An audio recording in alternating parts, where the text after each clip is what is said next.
अस्सलाम वालेकुम। कैसे हैं आप सब? उम्मीद है कि सब खैरियत से होंगे। आज फिर मैं आपको बहुत सी ऐसी किचन टिप्स बताऊंगी जिनसे आप अपने कामों को आसान बना सकेंगी और उम्मीद करती हूँ कि ये टिप्स आपको पसंद आएंगी, आपके बहुत ही काम आएंगी। सैंडविच मेकर साफ़ करने का आसान हल। वॉशिंग पाउडर में थोड़ा सा सिरका मिलाएं और साथ थोड़ा सा पानी भी शामिल कर लें। एक महलूल बना लें और तौलिया इसमें भिगोकर सैंडविच मेकर को साफ़ कर लें। सैंडविच मेकर चमक उठेगा। कबाब को टूटने से बचाने के लिए अक्सर ऐसे होता है कि कबाब जब बनाते हैं तो वो फ्राई करते वक्त टूट जाते हैं। इस मसले के हल के लिए कबाब बनाते हुए इसमें डबल रोटी का भीगा हुआ एक स्लाइस शामिल कर लेने से कबाब टूटने से महफूज रहते हैं। दही बड़ों को नरम बनाने के लिए पिसी हुई दाल में 2 चाय के चमचे दही डाल दें तो इस दाल से बने हुए बड़े नहायत ही नरम, मज़ेदार और फूले हुए बनेंगे। सब्ज़ी तरोताज़ा रखना। पानी में सिरका मिलाकर अच्छी तरह से मिक्स कर लें और फिर इसे सब्ज़ी के ऊपर छिड़क दें।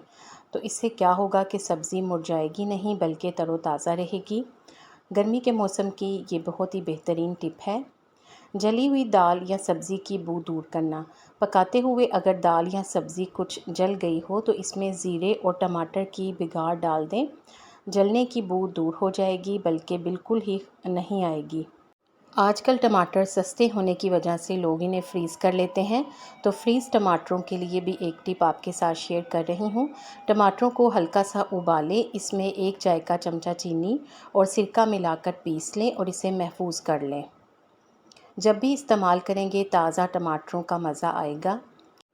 केक पर अच्छी तह लाने के लिए घर में जब भी केक बनाते हैं तो उसके ऊपर वो तह नहीं आती जो कि बाज़ार के केक में आती है। तो केक को बेक करने से पहले अगर इस पर 1 चाय का चमचा पिसी हुई चीनी छिड़क दें तो केक के ऊपर बहुत ही खूबसूरत और अच्छी सी तह आ जाएगी और ऐसे महसूस होगा जैसे आपने इसे ओवन में बनाया है।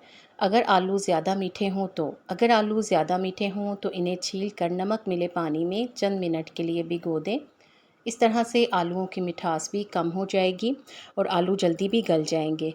दही को जल्दी जमाने के लिए अगर आपको दही जमाने की जल्दी हो तो जितनी आपने दही जमानी है यानी जितना आपके पास दूध है इसमें से आधा दूध तेज़ गरम कर लें और बाकी को ठंडा ही रखें। ये उबले हुए दूध की मैं बात कर रही हूँ। अब आपने जिस चीज़ में दही जमानी हो इसमें ठंडा और गर्म दूध और दही मिलाकर किसी गर्म जगह पर रख दें तो दही बहुत जल्द जम जाएगी। कैरी की चटनी बनाते वक्त कैरी को 2 घंटे के लिए पानी में डालकर छोड़ दें ताकि खटास थोड़ी कम हो जाए। खीर बनाते वक्त दूध का नीचे लगना ये एक नॉर्मल सी बात है और काफ़ी लोगों से खीर बनाते हुए ऐसा हो जाता है। तो खीर बनाते वक्त दूध बहुत जल्द नीचे लगने लगता है। इस लगे हुए दूध से जो खीर बनती है उसका जायका ख़राब हो जाता है। जब भी खीर पकाएं तो पहले बर्तन में थोड़ा सा पानी डालकर उबालें और फिर पानी को फेंक दें। फिर इसी बर्तन में खीर पकाएं तो दूध नीचे नहीं लगेगा और खीर भी जायकेदार बनेगी। अब मैं आपके साथ गोश्त के हवाले से कुछ टिप्स शेयर कर रही हूँ। गोश्त के लिए टिप्स। मटन या बीफ बिरयानी में गोश्त को पहले अच्छी तरह से गला लें और फिर चावलों के साथ दम दें। गोश्त में हल्दी, लाल मिर्च, धनिया पाउडर पहले से लगाकर कुछ देर के लिए रखें तो जायका दुगना हो जाता है। नमक गोश्त पकने के आखिर में डालें ताकि गोश्त सख्त ना हो। अगर नमक शुरू में डाल देते हैं तो गोश्त सख्त हो जाता है। देसी घी में हल्का सा भूनकर गोश्त ज़्यादा खुशबूदार बनता है। मज़ेदार ऑमलेट के लिए ऑमलेट बनाते वक्त अंडों में चुटकी भर बेसन और ज़रा सा दूध मिला दें तो ऑमलेट मज़ेदार और फूला हुआ बनेगा। ब्लेंडर की बदबू मिनटों में ख़त्म। ब्लेंडर से लहसुन और प्याज की बदबू को ख़त्म करने के लिए थोड़ा सा पानी ब्लेंडर में डालें और साथ ही 1 खाने का चम्मच सिरका डाल दें और 2 मिनट के लिए ब्लेंडर को चलाएं। फिर पानी को फेंक दें और ब्लेंडर को धो लें तो ब्लेंडर से लहसुन और प्याज की बदबू ख़त्म हो जाएगी। अगर सालन बनाने के बाद शोरबे, कोरमे या फिर सब्ज़ी के ऊपर घी या तेल ना आ रहा हो तो आधा चाय का चमचा इसमें कसूरी मेथी शामिल कर दें। चंद सेकंड के अंदर ही तेल या घी ऊपर आ जाएगा। दूध को ख़राब होने से बचाने के लिए आजकल गर्मी का मौसम है, दूध बहुत जल्द ख़राब हो जाता है चाहे आप इसे फ्रिज में क्यों ना रख दें। अगर दूध ख़राब होने लगे तो इसमें चुटकी भर मीठा सोडा डाल दें और दोबारा उबाल दिला दें। दूध ख़राब होने से बच जाएगा। किचन को चींटियों से बचाएं। किचन को रात में साफ़ करके नमक और हल्दी मिलाकर इसको थोड़ा थोड़ा स्लेब पर और चूल्हे पर छिड़क दें, तो इससे चींटियाँ नहीं आएंगी। चावल को कीड़े से बचाना। चावलों में कीड़े पड़ जाते हैं, ख़ासकर बरसात के मौसम में। तो चावलों को महफूज रखने के लिए चावलों में खुश्क नीम के पत्ते रख दें। इसके अलावा जब नए चावल लेकर आते हैं तो नए चावलों में नमक मिलाकर रख दिया जाए, तो इनमें कीड़ा नहीं लगता। फ्रिज की सफाई का तरीका। रात को फ्रिज में 2 चम्मच बेकिंग सोडा एक प्लेट में डालकर रख दें, लेकिन प्लेट को ढककर ना रखें, बल्कि इसको खुला ही रखें।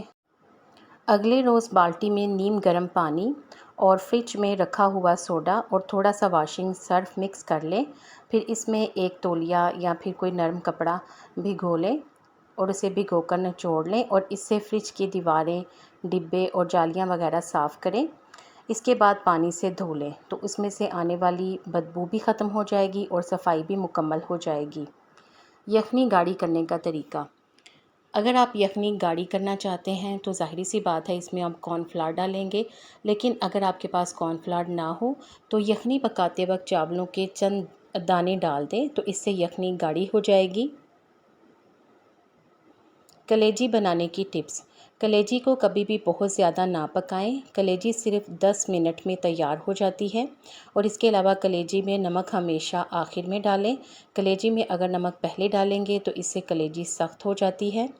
डबल रोटी को ताज़ा रखें। अगर डबल रोटी रखे रखे बासी होने लगे तो इसे एलुमिनियम फॉयल में लपेट लें और फिर इसे चंद मिनट के लिए ओवन में रखकर गर्म कर लें, तो ये दोबारा से ताज़ा हो जाएगी। आपको इन टिप्स में से कौन सी अच्छी लगी है कमेंट सेक्शन में ज़रूर बताएं। वीडियो को लाइक करके शेयर कर दें और अगर आपने अभी तक चैनल को सब्सक्राइब नहीं किया तो जल्दी से सब्सक्राइब करके बेल आइकॉन ज़रूर प्रेस कर दें, ताकि आपको इस तरह की वीडियो सबसे पहले मिले। आप सबका शुक्रिया।